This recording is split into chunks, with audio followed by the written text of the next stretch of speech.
Aksyon matapos ang revelasyon. Iimbestigahan na ng Senado ang ilang investment ng GSIS na umabot umano sa halagang 1 bilyong piso. Kasama raw ang online gambling sa pinaglagakan ng pondong ito. Narito ang agenda report ni Dexter Ganibe ng Abante. Aksyon agad.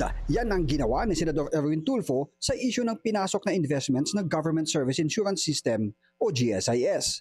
Ito po ay aking paiimbestigahan. Kung may kumita, mukhang may kumita po rito, mayroon hong komisyon or kickback at hindi po ito karapat-dapat at katanggap-tanggap. Kahapon, isiniwalat ni Senador Risa Ontiveros ang mga palpak na investment na pinasok ng mga opisyal ng GSIS. Kabilang dito ang investments sa Alternergy, Del Monte Pacific at sa online gambling na pare-parehong nabili sa mataas na halaga subalit bumulusok ang presyo per stock ngayon.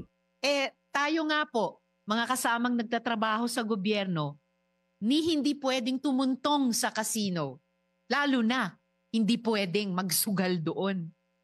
Kaya, bakit ang GSIS naman, todo taya at ginawang puhunan ang pera ng public employee sa sugalan? Ayon naman kay Senador Amy Marcos, naihain na niya nitong Hulyo ang Senate Resolution No. 31 para maimbestigahan hindi lang ang tatlong nabanggit na mga investment ng GSIS. Sabi ni Sen. Risa, kahit inabisuhan ng iatras ang investment nang pa-downgrade na ang stocks ng mga kumpanyang pinaglagakan ng pera ng mga empleyado ng gobyerno, hindi pa rin ito inatras o binawi.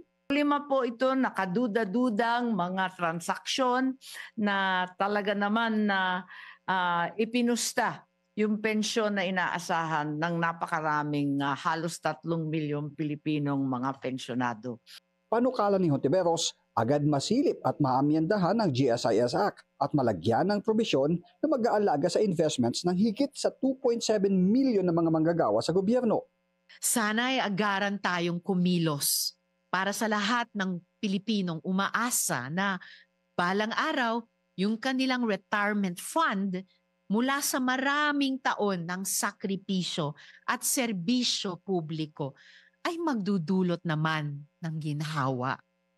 Ang pensyon ng pampublikong sektor, hindi pang sugal. GSIS should not waste or gamble away the future of those who serve our nation. Naghayag din ng kanyang pagsuporta sa Senator Robin Padilla sa nasabing hakbang. Na-refer na sa Committee on Government Corporations and Public Enterprises ang issue. Para sa agenda, Dexter Ganibe, Abante. Manatiling nakatutok sa Bilyonaryo News Channel. Sumubaybay sa aming social media accounts at mag-subscribe sa aming YouTube channel para sa mga bago at eksklusibong balita.